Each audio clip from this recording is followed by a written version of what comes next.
Hi friends, நெஞ்சத்தை கில்லாதே சீரியலில் நாளைக்கான எபிசோடில் என்ன நடக்க போகுதுன்னா, பிங்கி பாட்டி அகிலாண்டேஸ்வரி கிட்ட நான் மாயாவுக்கு புடவை எடுக்கிறேன்னு சொல்கிறாங்க. அதே மாதிரி அகிலாண்டேஸ்வரி நான் மதுமிதாவுக்கு புடவை எடுக்கிறேன்னு சொல்கிறாங்க. அப்புறமா கௌதம் மதுமிதா கிட்ட வந்து உங்ககிட்ட தனியாக பேசணும்னு சொல்லி கூட்டிகிட்டு போகிறாரு. சொல்லுங்கன்னு மதுமிதா கேட்க ரொம்ப தேங்க்ஸ்ங்கன்னு கௌதம் சொல்கிறாரு. எதுக்காக இந்த தேங்க்ஸ்னு மதுமிதா கேட்க, இல்லைங்க இந்த கேள்வி கேட்குற ஃபங்க்ஷன், நகை எடுக்கிறது, புடவை எடுக்கிறது இதெல்லாம் எப்படி நடக்க போகுதோன்னு நான் பயந்துட்டு இருந்தேங்க. ஆனால் நீங்கள் எல்லாத்தையும் அழகாக சமாளிச்சிட்டிங்கன்னு சொல்கிறாரு.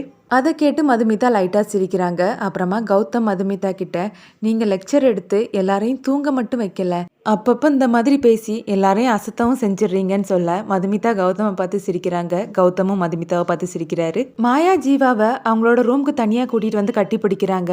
இன்னும் பாரு மாயா, நம்ம வீட்டில் உள்ள எல்லாருமே அங்கே இருக்கிறாங்க, யாராவது பார்த்தா தப்பாக நினைக்க போகிறாங்கன்னு சொல்ல, அவங்க எல்லாரும் அங்கே தானே இருக்காங்க, நம்ம 2 பேர் மட்டும்தானே இங்கே இருக்கிறோம், அது மட்டும் இல்லை தப்பாக நினைக்கிறதுக்கு என்ன இருக்குது, நம்ம 2 பேரும் கல்யாணம் பண்ணிக்க தானே போகிறோன்னு மாயா சொல்ல, என் அக்காவும் மாமாவும் தான் கல்யாணம் பண்ணிக்க போகிறாங்க, அவங்க என்ன நம்மள மாதிரியாக பண்ணுறாங்கன்னு ஜீவா கேட்க, அவங்க ஓல்ட் ஜென்ரேஷன், நம்ம இப்போ இருக்கக்கூடிய நியூ ஜென்ரேஷன் சொல்கிறாங்க.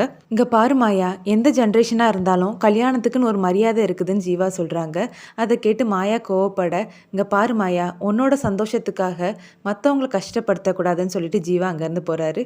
அடுத்த சீனில் ஸ்னேகா கௌதமுடைய வீட்டு வாசலில் வந்து நிற்கிறாங்க.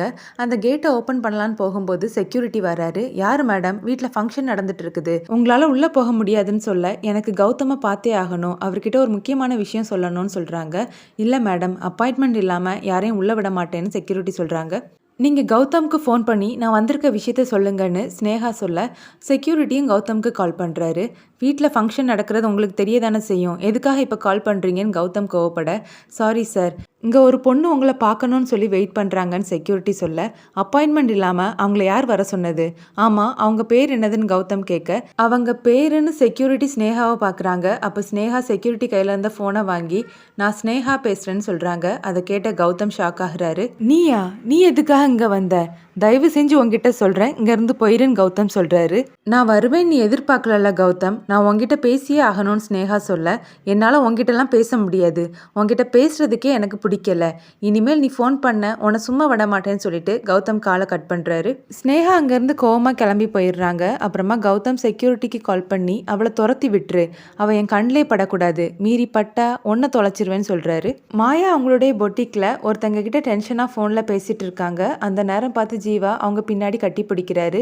என்ன ஜீவா இது, நான் பயந்து போயிட்டேன், நீ வரதுக்கு முன்னாடி எனக்கு ஒரு ஃபோன் பண்ணிட்டு வர மாட்டியான்னு கேட்க, நம்ம 2 பேரும் கல்யாணம் பண்ணிக்க போகிறோம் மாயா, நான் உன்னை பார்க்க வரதுக்கு அப்பாயின்மெண்ட்லாம் வாங்கிட்டு வரணுமான்னு கேட்க, அப்படி இல்லை ஜீவா, நீ அப்பாயின்மெண்ட்லாம் வாங்க வேண்டாம், ஆனால் ஒரு ஃபோன் பண்ணிட்டு வான்னு சொல்கிறாங்க. சரி மாயா, நம்ம 2 பேரும் இப்போ அம்யூஸ்மெண்ட் பார்க் போகலாம், வா கிளம்புன்னு சொல்கிறாரு. அம்யூஸ்மெண்ட் பார்க்கான்னு மாயா கேட்க, ஆமாம் மாயா, அங்கே ஏதோ புது ரைடர் வந்திருக்குதான், தலைகீழெல்லாம் போகுதான், நம்ம அதில் போகலாம், வயிறே வெளியில் வந்துருமான்னு ஜீவா சொல்ல, மாயா அவங்களோட வயிற்றில் கை வைக்கிறாங்க. நான் ப்ரெக்னெண்ட்டாக இருக்கிறது இவனுக்கு தெரியாதே, இப்போ என்ன பண்ணுறதுக்குன்னு நினச்சிட்டு, வேண்டாம் நம்ம வெளியில் போகலாம், ஆனால் அம்யூஸ்மெண்ட் பார்க்கலாம் வேண்டான்னு சொல்கிறாங்க. ஏன் மாயா, உனக்கு இந்த மாதிரி ரைடரில் போகிறது பிடிக்குமேன்னு ஜீவா கேட்க, எனக்கு இப்போ வேண்டாம் ஜீவா, எனக்கு அம்யூஸ்மெண்ட் பார்க் போகிற மூட் இல்லைன்னு சொல்கிறாங்க. சரி, உனக்கு எங்கே பிடிக்குதோ அங்கே போகலான்னு சொல்லிட்டு ஜீவாவும் மாயாவும் கிளம்புறாங்க. அடுத்த சீனில் சந்தோஷும் அபர்ணாவும் கௌதமை வந்து பார்க்குறாங்க. உன் கல்யாணத்துக்காக நாங்கள் ஒரு பெரிய கிஃப்டே வச்சுருக்கோன்னு சொல்கிறாங்க. நமக்குள்ளே எதுக்கு இந்த ஃபார்மாலிட்டிஸ்ன்னு கௌதம் கேட்க, இதை கண்டிப்பாக நீ ஏற்றுக்கிட்டு தான் ஆகணும்னு அபர்ணா சொல்கிறாங்க. உன்னோட ஃபஸ்ட்டு கிஃப்ட் என்னென்னா கோட், உனக்காக நாங்கள் கோட் வாங்கியிருக்கோன்னு சொல்கிறாங்க. அப்புறமா நம்ம சாப்பிட்றதுக்காக வெளியில் போகிறோன்னு சொல்கிறாங்க. அந்த கோட்டை ஸ்டிச் பண்ணவர் அந்த கோட்டை எடுத்துகிட்டு வராரு. இவர் தான் அந்த கோட்டை ஸ்டிச் பண்ணியிருக்காரு, உனக்கு சூப்பராக இருக்கும்னு சந்தோஷ் சொல்ல, இது எனக்கு செட் ஆகாதுன்னு கௌதம் சொல்கிறாரு. டேய், அதெல்லாம் செட் ஆகும்டா, நீ போட்டு பாருன்னு சொல்கிறாரு. கௌதமும் அந்த கோட்டை வாங்கிட்டு ரூம்குள்ளே போகிறாரு. போனவர் திரும்பி வராததுனால சந்தோஷ் சத்தம் கொடுக்குறாரு.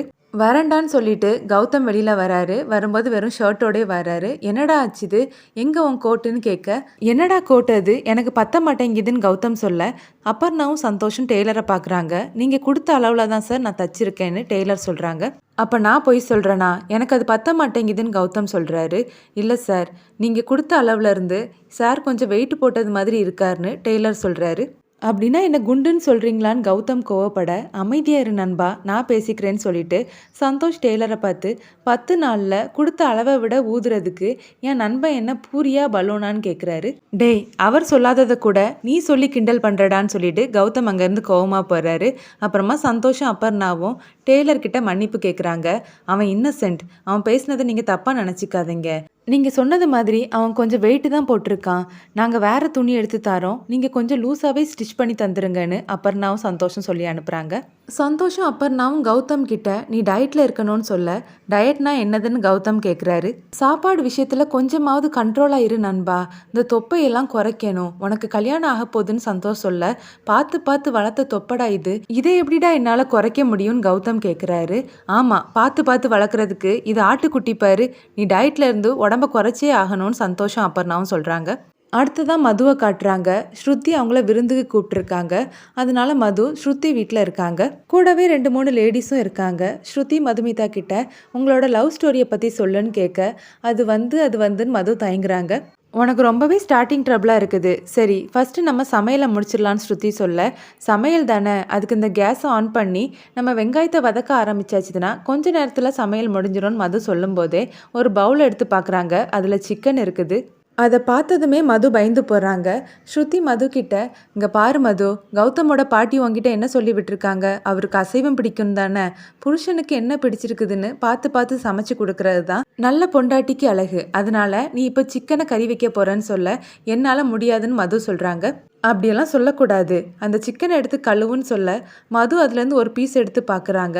அப்புறமா அதை கீழே போட்டுட்டு, கோழியம்மா என்னை மன்னிச்சிருங்க, வானத்தில் சந்தோஷமாக பறக்க வேண்டிய உங்களை இப்படி கண்டந்துண்டமாக வெட்டி போட்டிருக்காங்கன்னு சொல்ல, ஆமாம் கோழி வானத்தில் பறந்ததை இவ பார்த்தான்னு ஸ்ருதி கிண்டல் பண்ணுறாங்க. ஸ்ருதி எனக்காக ஒரு ஹெல்ப் பண்ணுவியான்னு மது கேட்க, தாராளமாக கேளு, சிக்கன் சமைக்கிறதுல நான் கில்லாடின்னு சொல்கிறாங்க, அப்போ இதை நீயே சமைச்சிருன்னு சொல்லிட்டு மது அங்கேருந்து ஓடி போகிறாங்க. அதை பார்த்து ஸ்ருதி சிரிக்க இதோட எபிசோட் முடியுது.